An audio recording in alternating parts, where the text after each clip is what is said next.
ব্যক্তি এমন আমার চোখের সামনে দেখা, আপনারা আরো বেশি দেখছেন, যে মানুষের কাছ থেকে টাকা, মানুষের কাছ থেকে সিগারেট চাইয়া খাইতো, কিন্তু রাষ্ট্রের পরিবর্তনের মাধ্যমে সংস্কার হওয়ার কারণে এই 2 বছরের ব্যবধানে সেই ব্যক্তি অট্টালিকার মালিক হয়েছে, মানুষকে নেতৃত্ব দেওয়ার জন্য আসছে। আমি জানতে চাই, যারা এই বিগত বছরগুলোতে সিগারেট চাইয়া খাইতো, মানুষের পিছনে পিছনে ঘুরে বেড়াইতো, এই ব্যক্তি বহুতলের মালিক হওয়া, এই উপার্জিত সম্পদের আয়ের উৎস কোথায়, আমি একজন জনগণ নাগরিক হিসেবে জানতে চাই। আসসালামু আলাইকুম ওয়া রাহমাতুল্লাহি ওয়া বারাকাতুহু। ইন্নাল হামদালিল্লাহ নাহমাদুহু ওয়া নাস্তাঈনুহু ওয়া নাস্তাগফিরুহু ওয়া নু'মিনু বিহি ওয়া নাতাওয়াক্কালু আলাইহি ওয়া নাউযু বিল্লাহি মিন শুরুরি আনফুসিনা ওয়া মিন সাইয়্যাতি আ'মালিনা। من يهد الله فلا مضل له ومن يضلله فلا هادي له وأشهد أن لا إله إلا الله وأشهد أن سيدنا ومولانا محمد هو المصطفى سيد الورى والشمس الهدى.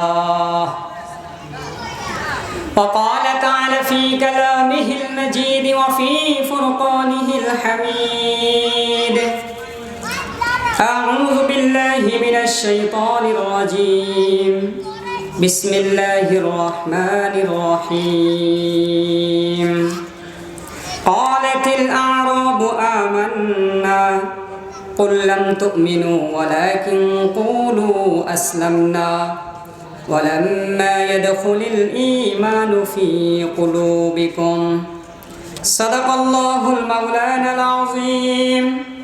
وقال النبي صلى الله عليه وسلم: ثم ذكر رجل يطيل السفر أشعث أغبر يمد يديه إلى السماء يا رب يا رب، أو كما قال النبي صلى الله عليه وسلم. اللهم صل على محمد وعلى آل محمد كما صليت على إبراهيم وعلى آل إبراهيم إنك حميد مجيد. اللهم بارك على محمد وعلى آل محمد كما باركت على إبراهيم وعلى آل إبراهيم إنك حميد مجيد.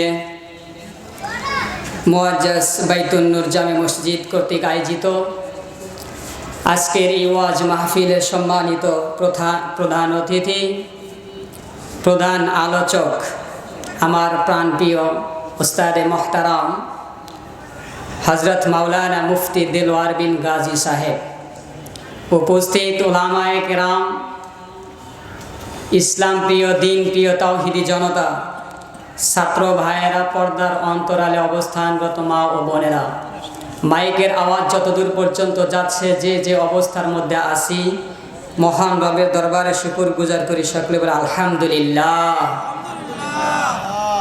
দেখেন, ওয়াজ মাহফিল বহু হচ্ছে, কিন্তু আমাদের পরিবর্তন হচ্ছে না।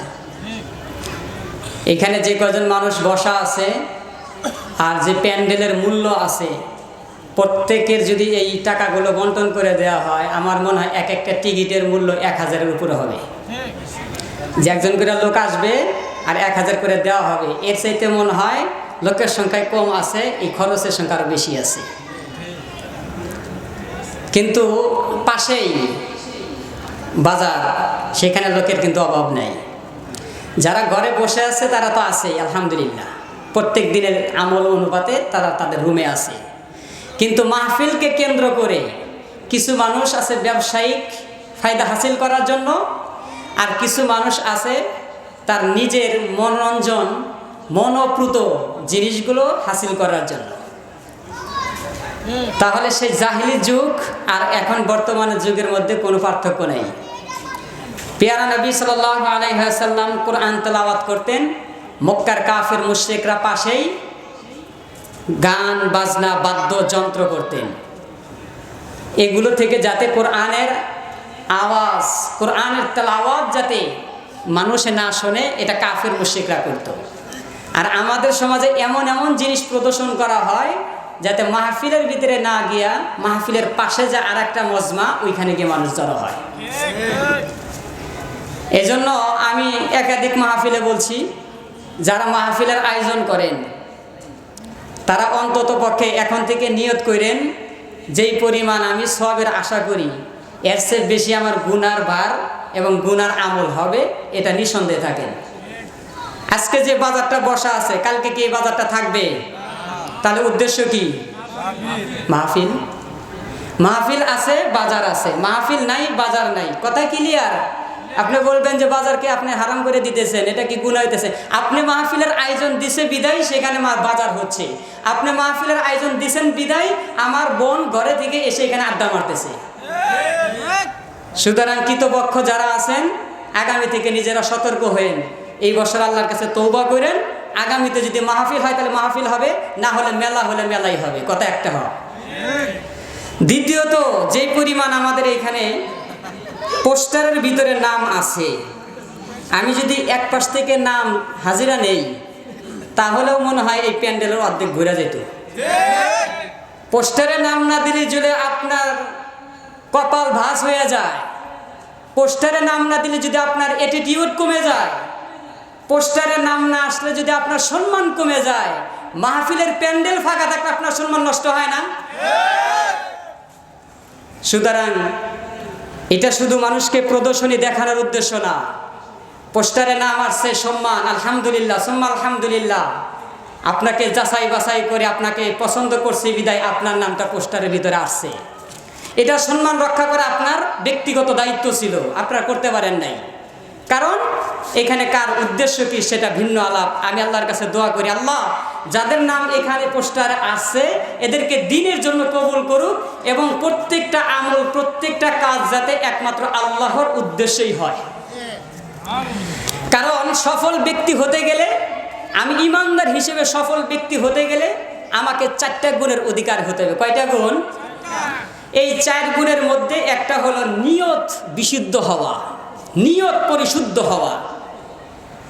আল্লাহ বলেন, কুল ইন্না সলাতি ওয়া নুসুকি ওয়া মাহইয়ায়া ওয়া মামাতি লিল্লাহি রাব্বিল আলামিন।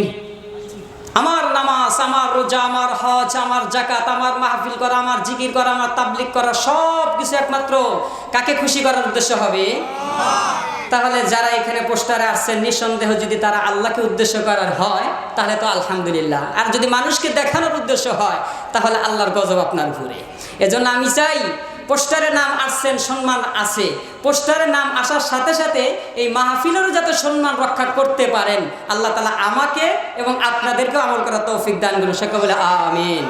তাহলে ইমানদার ব্যক্তি সফল হওয়ার জন্য 4টা গুণের প্রয়োজন। কয়টা গুণ? 4টা। তার মধ্যে একটা হলো নিয়ত পরিশুদ্ধ হওয়া। আরো আয়াতের মধ্যে বলেন, ওয়ামা উমিরু ইল্লা লিয়াবুদুল্লাহ মুখলিসিনা লাহুদ্দিন।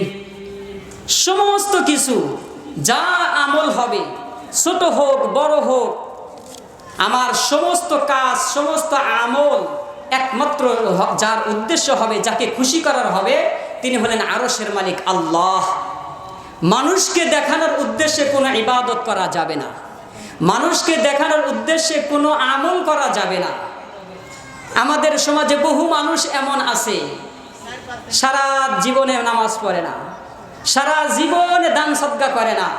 বাড়িতে মেহমান 5 জন আসছে, নামাজের টাইমে দাঁড়ায় গেছে, আমি নামাজ না পড়লে কেমন হয়, মেহমানের সাথে আমিও যাই নামাজটা শুরু করে দিলাম। এটা মানুষকে দেখানো। এমন মানুষ আমাদের সমাজে নাই, নাকি বলেন? এই যে সামনে কিছুদিন পরে ফেব্রুয়ারি মাস আসতেছে, এই এখন থেকেই দেখবেন জানুয়ারির 22 তারিখ থেকে জীবনে কোনোদিন মসজিদেও যায় নাই, নামাজও পড়ে নাই, কিন্তু জনপ্রতিনিধি মানুষের নেতৃত্ব দিবে, এখন একই নামাজ একাধিক জায়গায় দেখবেন ওই ব্যক্তি পড়তেছে। মোহাম্মদীনগর আসছে জনসভায়, নামাজের ওয়াক্ত হয়েছে, এনাদের সাথে যদি নামাজ না পড়ে তাহলে মনে করবে আমাদের নেতা বেনামাজি। সুতরাং এখানেও জোহর আদায়। মোহাম্মদনগর থেকে মুজারমেল ওইখানে যা দেখবে জনসাধারণ নামাজ পড়তেছে, ওইখানে যদি নেতা বসে থাকে মনে করবে নেতা বেনামাজি। ওইখান থেকে আবার লতিফপুরে গিয়ে ওইখানেও কিছু মানুষ নামাজ পড়তেছে, নেতা বসে থাকবে, মানুষ মনে করবে নেতা বেনামাজি, ওইখানেও জোহরের নামাজে তিনি শরীক। সুতরাং সারা জিন্দিগির 5 ওয়াক্তের 1 ওয়াক্ত নামাজ দেখা যায় না। মানুষকে দেখানোর উদ্দেশ্যে এক নামাজ একাধিকবার জামাতের সাথে পড়ার ব্যক্তি আমাদের সমাজে আছে না নাই? এটা মানুষকে দেখানো। এই নামাজ, এই রোজা, এই ইবাদত আল্লাহ তাআলা কবুল করবেন না। সুতরাং মানুষকে দেখানো কোনো ইবাদত এটা কুফরের সমতুল্য, এটা কুফর। আল্লাহ তাআলা আমাকে আপনাকে লোক দেখানো আমল থেকে, ইবাদত থেকে হেফাজত করুন। আমার প্রত্যেকটা আমল, প্রতিটি ইবাদত, প্রতিটি জিকির, প্রতিটি নামাজ, প্রতিটি তাসবিহ একমাত্র যাকে খুশি করার হবে তিনি হলেন কে? আল্লাহ। 1 নম্বর গুণ। এজন্য প্রত্যেকটা আমলের শুরুতে আমার নিয়ত পরিশুদ্ধ হতে হবে, নিয়ত বিশুদ্ধ হতে হবে, একমাত্র আল্লাহকে খুশি করানোর উদ্দেশ্যেই আমার আমলটা হতে হবে। 2, আকীদা বিশুদ্ধ হতে হবে। কি বিশুদ্ধ? আমার যে ঈমান আছে, আমার যে এই যে ইসলাম গ্রহণ করেছি, এই আকীদা আমার পরিশুদ্ধ হতে হবে। বলবেন হুজুর ছোটকাল থেকে নামাজ পড়তেছি, হজও করতেছি, আবার দাড়িও রাখছি, সব কিছুই করি, আবার আপনি আকীদার আলোচনা করতেছেন। আকীদা আবার কি? আমি তো মুসলমান। সুতরাং আমার আকীদা কতটুকু বিশুদ্ধ হতে হবে, কি কি জিনিসের প্রতি আমার ঈমান আনতে হবে। আমানতু বিল্লাহ ওয়া মালাইকাতিহি ওয়া কুতুবিহি ওয়া রুসুলিহি ওয়াল ইয়াউমিল আখির ওয়াল কদরি খাইরিহি ওয়া শাররিহি মিনাল্লাহি তাআলা ওয়াল বাসি বাদাল মাউত। ঈমানদার হিসাবে, পরিশুদ্ধ আকীদা থাকার হিসাবে তোমাকে অবশ্যই রবকে রব বলে স্বীকার করতে হবে, সমস্ত ফেরেশতাকে স্বীকার করতে হবে, আসমানি কিতাব সমূহকে বিশ্বাস স্থাপন করতে হবে, পিয়ারা নবী সাল্লাল্লাহু আলাইহি ওয়াসাল্লামকে শেষ নবী হিসাবেও এবং কি নবী হিসাবে মানতে হবে, ভালো মন্দর তকদিরকে বিশ্বাস করতে হবে, আবার মৃত্যুর পর পুনরুজ্জীবন হবে এটাও আমাকে বিশ্বাস করতে হবে। এটা হবে আমার আকীদা। সুতরাং আমার আকীদার মধ্যে এবং আমার এই আকীদা বিশ্বাসের মধ্যে ভুল এবং সন্দেহ আছে কিনা বুঝবো কিভাবে? আমার আমলের মাধ্যমে সেটা প্রমাণ হবে, আমার কথার মাধ্যমে সেটা প্রমাণ হবে, আমার বিশ্বাসের মাধ্যমে সেটা প্রমাণ হবে। পিয়ারা নবী সাল্লাল্লাহু আলাইহি ওয়াসাল্লামের নিকট এক শ্রেণীর সাহাবা এসে জিজ্ঞাসা করলেন, গ্রাম্য মানুষ এসে পিয়ারা নবীকে এসে বললেন, ইয়া নবী আমরা তো মুমিন, আমাদেরকে নসিহত করুন। নিজেদেরকে মুমিন হিসাবে প্রমাণ করলো। আল্লাহ ঘোষণা করলেন, ক্বালাতিল আ'রাবু আমান্না, তারা তো আপনার কাছে এসে বলে আমরা ঈমানদার গ্রহণ করেছি, আমরা ঈমান এনেছি, আমরা মুমিন হয়েছি। আপনি বলে দিন, কুল্লাম তুমিনু, তোমরা তো ঈমান গ্রহণ করো নাই, মুমিন হও নাই। কেন মুমিন হও নাই? ওয়ালাকিন কুলু আসলামনা, বরং বলো আমরা শুধুমাত্র ইসলাম গ্রহণ করেছি। তোমরা মুমিন হও নাই, বরং ইসলাম গ্রহণ করেছে, এই কথা বলো। তার মানে বোঝা গেল মুমিন হওয়া এক জিনিস, ইসলাম হলো আরেক জিনিস। মুমিন আর ইসলামের মধ্যে যে পার্থক্য আছে, এই সংক্ষিপ্ত সময় আমি সেই শাব্দিক পার্থক্য, পারিভাষিক পার্থক্য করতে চাচ্ছি না। তাহলে আল্লাহর নবীকে আল্লাহ ঘোষণা করলেন, এ সকল ব্যক্তিদেরকে বলে দাও যে তোমরা শুধুমাত্র ইসলাম গ্রহণ করেছো, তবে মুমিন হতে পারো নাই। কেন? আমি স্বীকার করি আমি মুসলমান, কিন্তু আমার ভিতরে মুসলমানিত্ব নাই। আমি স্বীকার করি আমি মুসলমান, আমার ভিতরে পরিপূর্ণ ঈমানদার হওয়া, মুমিন হওয়ার গুণাগুণগুলো আমার মধ্যে নাই। কেন? আর যেগুলো স্বীকার করি ওগুলো শুধু মুখে মুখে, নামাজ পড়তে হবে, রোজা রাখতে হবে, জিকির করতে হবে, হজ করতে হবে, মানুষের হক মারা যাবে না, দুর্নীতি করা যাবে না, চাঁদাবাজি করা যাবে না, সুদ খাওয়া যাবে না, ঘুষ খাওয়া যাবে না, জেনা করা যাবে না, মিথ্যা বলা যাবে না, সবগুলো মুখে মুখে। আল্লাহ বলেন ওদেরকে বলে দাও, ওয়ালাম্মা ইয়াদখুলুল ঈমান, তোমাদের ঈমান তোমাদের মুখেই শুধু রয়েছে, এখনো পর্যন্ত ফি কুলুবিকুম, এই মুখে যে কথাগুলো স্বীকার করো ওটা এখনো পর্যন্ত তোমাদের অন্তরের ভিতরে প্রবেশ করে নাই। তুমি মুখে স্বীকার করো মানুষকে ধোঁকা দেওয়া যাবে না, কিন্তু ঠিকই তুমি আবার সেই মানুষকে ধোঁকা দিয়ে চলছো। তুমি বিশ্বাস করো মানুষকে হত্যা করা যাবে না, আবার তুমি তোমার ক্ষমতার প্রবলে মানুষকে হত্যাও করছো। তুমি বিশ্বাস করো নামাজ পড়তে হবে, আসমান আর জমিনের মালিকের পক্ষ থেকে দৈনিক প্রত্যেকটা 5 ওয়াক্ত নামাজে শত শত মাইকের আওয়াজ তোমার কর্ণকুহরে পৌঁছে, কিন্তু ঘর থেকে মসজিদে তুমি যাচ্ছ না। তোমার অট্টালিকার পাহাড় তৈরি হয়েছে, হজ্জে কাবায় তুমি পৌঁছাতে পারো নাই। তোমার সব কিছুর সামর্থ্য ঠিকই আছে, মুখে মুখে শুধুমাত্র স্বীকার করছো, কিন্তু তোমার এই মুখের স্বীকারোক্তিটা এখনো পর্যন্ত অন্তরের মধ্যে প্রবেশ করে নাই। যারই কারণে তোমরা শুধু বলো যে আমরা ইসলাম গ্রহণ করেছি, মুমিন নয়। এবার আপনি আপনার বিবেকের কাছে প্রশ্ন করুন যে আমি কোন পর্যায়ে আছি, আমার ঈমান কোন পর্যায়ে আছে, আমার আকীদা কোন পর্যায়ে আছে। আল্লাহ পাক রব্বুল আলামিন এই সূরাতুল হুজুরাতের পরের এই আয়াতের পরের আবার পরের আয়াতে বলে, ইন্নামাল মুমিনুনা আল্লাযীনা আমানু বিল্লাহি ওয়া রাসূলিহি সুম্মা লাম ইয়ারতাবু। মুমিন শুধুমাত্র যারা আল্লাহ আল্লাহ রাসূলকে ঈমানদার হয়ে তাদেরকে স্বীকার করেছো, ঠিক আছে, মুমিন হিসাবে তুমি নিজেকে স্বীকারোক্তি দিছো, ঠিক আছে, কিন্তু তোমার ঈমানটা, তোমার আকীদাটা এমন হতে হবে সুম্মা লাম ইয়ারতাবু, তোমার আকীদার মধ্যে কোনো প্রকার সন্দেহ থাকা যাবে না। কি থাকা যাবে না?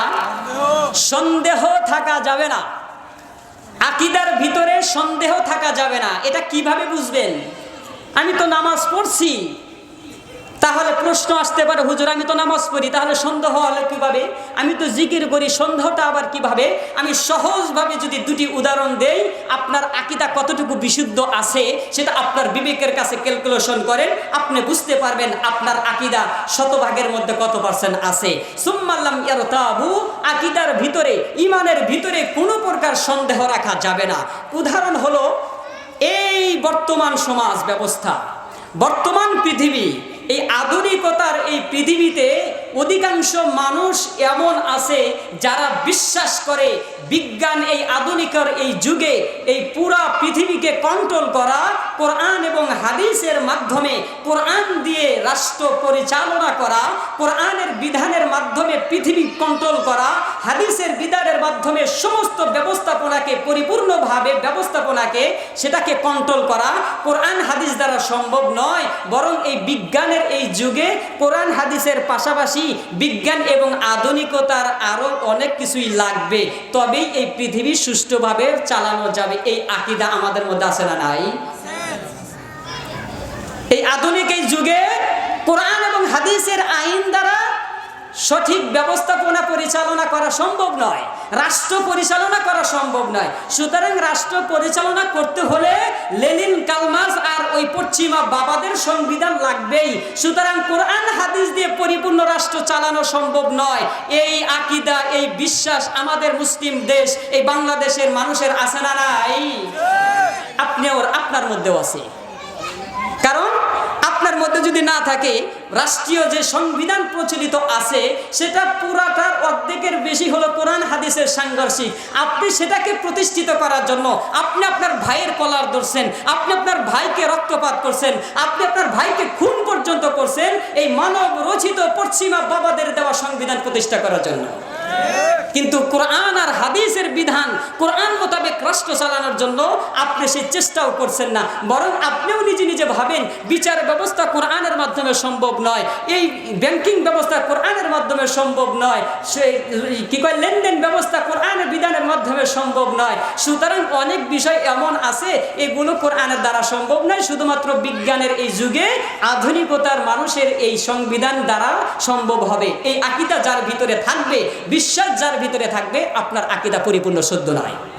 কিংবা এটাও হতে পারে যারা সেকুলার তারা তো এটা বলবে, আর যারা ইমানদার নামাজি পড়ে তারা আবার মনে করবে কোরআন এবং হাদিসের সংবিধান, এই বিধানগুলো, আইনগুলো এটা শুধুমাত্র নামাজের জন্য, এটা রোজার জন্য, এটা হজের জন্য, এটা জিকিরের জন্য, এটা ব্যক্তি জীবনের জন্য, রাষ্ট্র চালানোর জন্য নয়।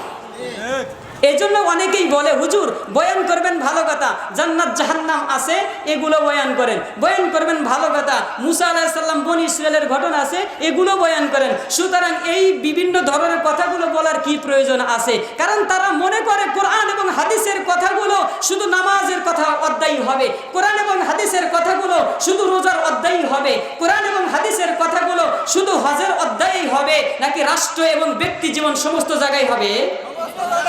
সমস্ত জায়গায় হবে। এটা বুঝাইতে হবে তাদেরকে, এটা বুঝাইতে হবে যে কোরআন এবং হাদিসের আইন শুধুমাত্র জিকির আর হজ যাকাত তাবলীগের মধ্যে সীমাবদ্ধ থাকবে না, বরং গোটা পৃথিবীকে সুষ্ঠুভাবে পরিচালনা করার ক্ষেত্রে কোরআন এবং হাদিসের বিধান ছাড়া কোনো একটি জায়গায় শান্ত মানব রচিত এই সংবিধানের মাধ্যমে মানুষ তার ন্যায্য অধিকার ফিরে পায় নাই, ভবিষ্যতেও পাবে না। কোরআন সুন্নাহর বাহিরে যে সংবিধান আমরা প্রচলিত এই প্রতিষ্ঠা করার জন্য যে রক্ত দিয়েছি, ইতিহাস তাদেরটা খুলুন। তারা স্পেন থেকে আমেরিকাতে গিয়েছেন, আমেরিকার অধিকাংশ মানুষকে হত্যা করে তারা তাদের এই তাদের সংবিধান প্রতিষ্ঠা করেছে। আমেরিকান থেকে উত্তর আমেরিকায় গিয়েছেন, সেখানের আদিবাসীদেরকে হত্যা করে, অধিকাংশ মানুষকে হত্যা করে তারা কার্ল মার্কস লেনিনের সেই সংবিধানকে বাস্তবায়ন করেছে। উত্তর আমেরিকা, দক্ষিণ আমেরিকা তারা নিজেরা কব্জা করার পর এরপর ইউরোপের কিছু রাষ্ট্র গেছে, সেখানে গিয়ে তারা তাদেরকে হত্যা করে তারা নিজেদেরকে এই মানব অধিকার প্রতিষ্ঠা করবার জন্য রক্তপাত আর খুনাখুনি হয়েছে। মানুষ তার ন্যায্য অধিকার কোথাও পায় নাই। শত নয়, লক্ষ নয়, কোটি কোটি মানুষের প্রাণ দিয়েছেন, কিন্তু মানুষের অধিকার বাস্তবায়ন করতে পারে নাই। কিন্তু পিয়ারা নবী সাল্লাল্লাহু আলাইহি ওয়াসাল্লাম কোরআন এবং হাদিসের সংবিধানের মাধ্যমে মক্কা নগরীকে শান্ত করেছেন, মক্কা নগরী থেকে আরব ভূখণ্ড শান্ত করেছেন, আরব ভূখণ্ড থেকে পৃথিবীর প্রায় ৩২ লক্ষাধিক বর্গ কিলোমিটার ওমর ইবনুল খাত্তাব রাদিয়াল্লাহু তাআলা আনহু শান্তি কায়েম করেছেন, যেখানে একজন মানুষ বলতে পারবে না মুহাম্মদ সাল্লাল্লাহু আলাইহি সাল্লামের দীর্ঘকাল এই রাষ্ট্র পরিচালনায় একটি অভিযোগ থাকতে পারে, আবু বকরের রাষ্ট্র পরিচালনায় একটা অভিযোগ থাকতে পারে, ওমর রাদিয়াল্লাহু তাআলা আনহু রাষ্ট্র পরিচালনায় একটা অভিযোগ থাকতে পারে। সুতরাং মুসলিম শাসকরা কোরআন এবং হাদিসের মাধ্যমে রাষ্ট্র পরিচালনা করেছে, কোনো অভিযোগ পাওয়া যায় নাই, রক্তপাত নাই, খুন নাই, ঘুষ নাই, ঘুম নাই, সন্ত্রাসী নাই, ন্যায্য অধিকার প্রতিষ্ঠা করেছিল শুধুই মাত্র কোরআন এবং হাদিসের আইনের মাধ্যমে, মানব রচিত কোন সংবিধানের মাধ্যমে তারা শান্তি কায়েম করেন নাই। সুতরাং আমরা যে সংবিধান আর মানব অধিকার বাস্তবায়ন করার জন্য যে লাফালাফি করছি এর দ্বারা কোনোদিনও সম্ভব নয়। সুতরাং আমাকে এটা অবশ্যই বিশ্বাস রাখতে হবে যে কোরআন এবং হাদিসের বিধানগুলো শুধুমাত্র ব্যক্তি জীবন আর ইবাদতের মধ্যেই সীমাবদ্ধ থাকবে না, বরং রাষ্ট্র পরিচালনা করার জন্য যথার্থ যেই সংবিধানের প্রয়োজন সেটা হলো কোরআন এবং হাদিস। এই আকীদা আমার ভিতরে রাখা হবে, এই আকীদা আমার ভিতরে লালন করতে হবে, তবেই আপনার আকীদা 100% শুদ্ধ। তাহলে সফল ব্যক্তির 1 নম্বর হলো নিয়ত পরিশুদ্ধ হওয়া, 2 নম্বর আকীদা বিশুদ্ধ হওয়া। কি বিশুদ্ধ হওয়া? আরো বহু আছে, এই বাউল চাউল নেওয়া অনেক কিছু বলার ছিল, কিন্তু সময় যেহেতু কম এত কিছু বলার দরকার নাই। সুতরাং আমার অন্ততপক্ষে এটা বুঝলাম যে আকীদার ভিতরে কোনো প্রকার ত্রুটি রাখা যাবে না, 100% আকীদা পরিশুদ্ধ হতে হবে। 3 নাম্বার, সফল ব্যক্তির 3 নাম্বার বৈশিষ্ট্য হবে উপার্জিত সম্পদ 100% বিশুদ্ধ হতে হবে। কি হতে হবে? উপার্জিত সম্পদ 100% বিশুদ্ধ হতে হবে। 100% বিশুদ্ধ যদি আপনার উপার্জিত সম্পদ না থাকে, আপনি তাহাজ্জুদ গুজারি হইলেও ওই ইবাদত আল্লাহ তাআলার কাছে কবুল হবে না। আপনি সারা জিন্দেগি তাবলিগ করলেও আপনার ওই তাবলিগ আল্লাহর কাছে কবুল হবে না। বছর বছর হজ্জে কাবায় গিয়ে আপনি পৌঁছাইলেও ওই হজ আল্লাহ আপনার কবুল করবে না। সুতরাং আমার উপার্জিত সম্পদ বিশুদ্ধ হতে হবে। পিয়ারা নবী সাল্লাল্লাহু আলাইহি ওয়াসাল্লামের সাহাবী আবু হুরায়রা রাদিয়াল্লাহু তাআলা আনহু বলছেন, আমার সম্পদটা কি পরিমাণ বিশুদ্ধ হতে হবে? তিনি বলেন, ইয়া আইয়ুহান নাস, হে লোক সকল, ইন্নাল্লাহা তাইয়্যিবুন, নিশ্চয়ই আল্লাহ তাআলা হলেন পবিত্র, লা ইয়াকবালু, তোমাদের কোন সম্পদ তিনি গ্রহণ করেন না, কবুল করেন না, ইল্লা তাইয়্যিবা, তবে যার সম্পদ পরিশুদ্ধ আছে, যার সম্পদ পরিপূর্ণ হালাল রয়েছে, এই হালাল সম্পদই একমাত্র আল্লাহ তাআলা কবুল করেন। সুতরাং বোঝা গেল হারাম টাকায় 10টা 20টা কুরবানি করলেও আল্লাহ কবুল করবেন না। হারাম টাকায় বছর বছর উমরা করলে, হজ করলেও আল্লাহ কবুল করবেন না। হারাম টাকায় মসজিদ নির্মাণ করে দিলেও আল্লাহ কবুল করবেন না।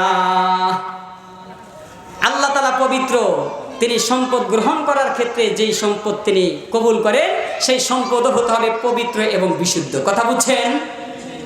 আল্লাহর নবী সাল্লাল্লাহু আলাইহি ওয়াসাল্লাম মুসলিম শরীফের ভিতরে আরো একটি হাদিস তিনি বর্ণনা করছেন, সুম্মা যাকারা রাজুলু ইউতিলুস সাফরা আসা আসা আকবার ইয়ামুদ্দু ইয়াদাইহি ইলাস সামা ইয়া রাব ইয়া রাব। প্যারা নবী সাল্লাল্লাহু আলাইহি ওয়াসাল্লাম বলছেন, আমার উম্মতের মধ্যে যদি কোনো ব্যক্তি মাইলকে মাইল সফর করে আসে, জীর্ণ শীর্ণ অবস্থায়, চুলগুলো এলোমেলো এবং জামা কাপড়গুলো আগোছালো, এমন ব্যক্তি লম্বা পথ সফর করে আসার পরে যদি ইয়ামুদ্দু ইলাস সামাই, আসমানের দিকে হাত তুলে কাবার চাদর ধরে ধরে যদি বলে ইয়া রব ইয়া রব, এমত অবস্থায় ওই ব্যক্তির অবস্থা বলেন ওয়া মাতআমুহু হারামুন ওয়া মাশরাবুহু হারামুন ওয়া মালবাসুহু হারামুন। এই ব্যক্তি যা খায় সব হারাম খায়, যা পরিধান করে সব হারাম পরিধান করে, যা পান করে সব হারাম পরিধান করে। গুজিয়া বিল হারাম, তার বৈশিষ্ট্য সমস্ত সম্পদের যা কিছু উপার্জিত আছে এই খাবার দাবার সব কিছুই হারাম। ফা ইন্নী ইস্তাজাবু লিযালিক, আল্লাহর নবী বলেন এই ব্যক্তির দোয়া কিভাবে কবুল হবে? পথ আপনি সফর করে এসেছেন, লম্বা পথ সফর করে এসে বাইতুল্লাহর চাদর ধরে ধরে আপনি দোয়া করছেন ইয়া রব ইয়া রব, কিন্তু আপনি খান হারাম, পরেন হারাম, সমস্ত কিছুই আপনার হারাম। এই ব্যক্তি যদি কাবার চাদর ধরেও দোয়া করে, আল্লাহর নবী বলেন ফা ইন্নী ইস্তিজাবু লিযালিক, এই ব্যক্তির দোয়া কিভাবে কবুল হবে? সুতরাং আমি বিবেকের কাছে প্রশ্ন করি, আমার উপার্জিত সম্পদ কত পার্সেন্ট বিশুদ্ধ রয়েছে? আমার উপার্জিত সম্পদ কত পার্সেন্ট হালাল রয়েছে? আমার ডিউটি হলো 8 ঘন্টা, যে কোনোভাবেই মালিককে ফাঁকি দিয়ে 6 ঘন্টা 5 ঘন্টা করতে পারলেই হাজিরাটা উঠলেই আমি বিল পাচ্ছি। আমি যে কোনোভাবে কাজে ফাঁকি দিয়ে দিচ্ছি, এটাও হারাম। সুতরাং মালিককে ফাঁকি দিয়ে যে উপার্জন, ওটাও হারাম। এভাবে আপনি বিবেকের কাছে প্রশ্ন করুন, আমার উপার্জিত সম্পদ কত পার্সেন্ট হালাল আর কত পার্সেন্ট হারাম? এই উপার্জিত সম্পদের মাধ্যমে যদি কোনো ব্যক্তি আল্লাহ তাআলার ওই হজ্জে কাবার বাইতুল্লাহ চাদর ধরেও যদি দোয়া করে, প্যারা নবী বললেন এই ব্যক্তির দোয়া কবুল হবে না। আল্লাহ নবী সাল্লাল্লাহু আলাইহি ওয়াসাল্লাম আরো বলছেন, শেষ জামানায় মানুষ এমন হবে, সম্পদের লোভ এত হবে যে হালাল হারাম বাঁচবে না, শুধু বলবে আমার টাকার দরকার, আমার টাকার দরকার, আমার টাকার দরকার। আল্লাহ নবী বলেন লা ইয়াতিয়ান্না আলান নাসি জামানুন, জামানার মধ্যে এমন একটা যুগ আসবে, এমন একটা সময় আসবে, লা ইউবালুল মারআ বিমা আখাযাল মালি আমনিল হারামিন আম হারামিন। তারা উপার্জিত সম্পদ করার ক্ষেত্রে হালাল চিনবে না, হারাম চিনবে না, শুধুই তাদের প্রয়োজন হবে হারাম হারাম হারাম, আমার সম্পদ লাগবে, আমার সম্পদ লাগবে, আমার সম্পদ লাগবে। আল্লাহ নবী বলেন আম হালালিন আম হারামিন, এই হালাল হারাম বাঁচবে না। সুতরাং তারা সম্পদ তৈরি করে, অট্টালিকা তৈরি করবে, ব্যাংকিং অ্যাকাউন্ট বাড়াবে, ব্যবসা বাণিজ্য শুধু বাড়াবে, টাকা হালাল না হারাম এটা একবারও তারা চিন্তা করবে না। আমাদের সমাজে টাকা লাগবে, টাকা লাগবে, টাকা লাগবে, এমন ব্যক্তি আছে না নাই? আরে গত 2 বছর আগে কিংবা 16-17 মাস আগে যারা সিগারেট চায়া খাইতো, হ্যাঁ, মানুষের পিছনে পিছনে ঘুরে ঘুরে সিগারেট চায়া খাইতো, মানে চামচামি করে চলতো, এমন ব্যক্তি এই 2 বছরের ব্যবধানে বহুতল বিল্ডিং এর মালিক আছে না নাই? বহু জায়গা থেকে নিজ নিজ স্থান থেকে যদি এমন একটা প্রশ্ন উঠাইতে পারেন, এটা যদি আমি আমার সংগঠন, আমার দল, আমার পিতা, আমার ওস্তাদ, আমার প্রতিনিধিদেরকে যদি এই জবাবদিহিতা করতে পারি, আপনি এত উপার্জিত সম্পদ কোথায় পেলেন, নিঃসন্দেহে ওই ব্যক্তি হারাম উপার্জন থেকে বিরত থাকতে পারবে। আমাদের জবাবদিহি নাই, আমাদের প্রশ্ন নাই, যার কারণে আমাদেরকে যারা নেতৃত্ব দিতে আসে তারা ওই হালাল হারাম আর বাস বিচার করে না। তারা শুধু মনে করে আমার টাকা লাগবে।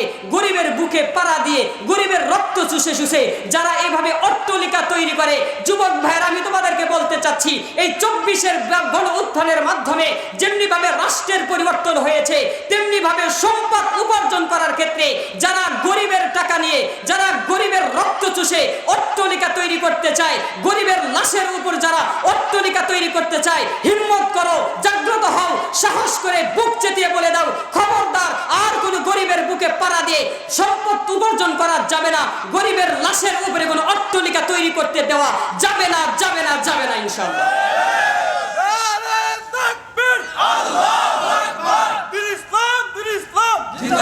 সুতরাং আমার সম্পদ, উপার্জিত সম্পদ হালাল হতে হবে।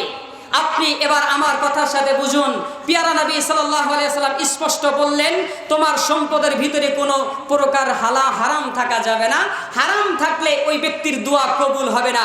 তাহলে এবার আপনি বলুন, দুর্নীতি করে টাকা উপার্জন করা হালাল না হারাম? কথা বলেন। দুর্নীতি করে টাকা উপার্জন করা হালাল না হারাম? ট্যাক্স বসিয়ে রাস্তার মোড়ে মোড়ে টাকা উপার্জন করা হালাল না হারাম? চাঁদাবাজির টাকা হালাল না হারাম? 3 নম্বর মাল 1 নম্বর বলে বিক্রি করে উপার্জিত সম্পদ হালাল না হারাম? ফরমালিন মিক্সার করে ব্যবসায়ীর মাধ্যমে উপার্জিত সম্পদ হালাল না হারাম? এটা তো অভদ্রভাবে দুর্নীতি। আমাদের সমাজে কিছু ভদ্রভাবেও দুর্নীতি হয়। ভদ্রভাবে দুর্নীতি কেমন? এটা তো অভদ্র, না জানিয়ে দুর্নীতি করা, হারাম টাকা উপার্জন করা। কিছু আবার ভদ্রভাবেও মানুষে হারাম উপার্জন করে। সেটা হলো, আমার এই রাস্তা দিয়ে বালু ট্রাক ঢুকলে প্রতি ট্রাকে 200 করে দিতে হবে, এমন উপার্জিত সম্পদ এমন ব্যক্তি আছে না নাই? আপনি বাড়ি করছেন, বিল্ডিং করবেন না কি করবেন সেটা আপনার ব্যাপার।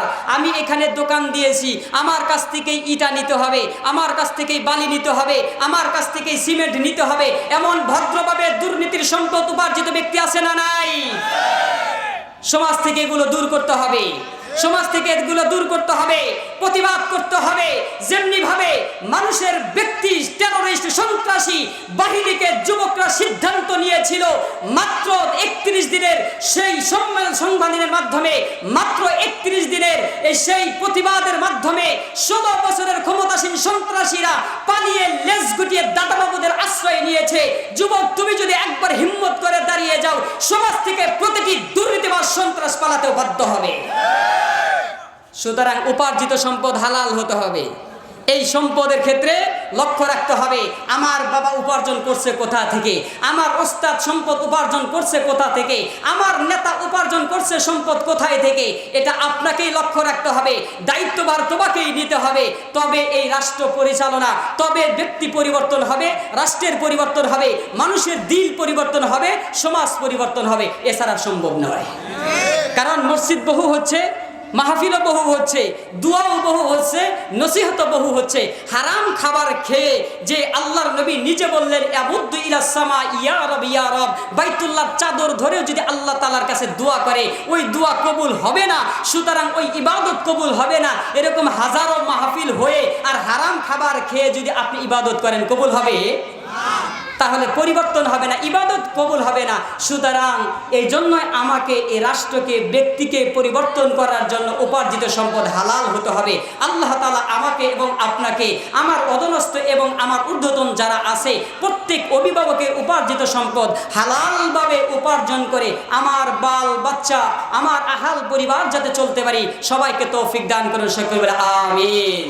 আলোচক এসে গিয়েছেন, আলোচক আসার পর আমার আলোচনা করা মোটেও অসম্ভব এবং আমি এটা করিও না। আল্লাহ তাআলা কথাগুলোর প্রতি আমল করা তৌফিক দান করুন। নাসরুম মিনাল্লাহি ওয়া ফাতহুন করিব ওয়া বাশশিরিল মুমিনিন। আসসালামু আলাইকুম ওয়া রাহমাতুল্লাহ।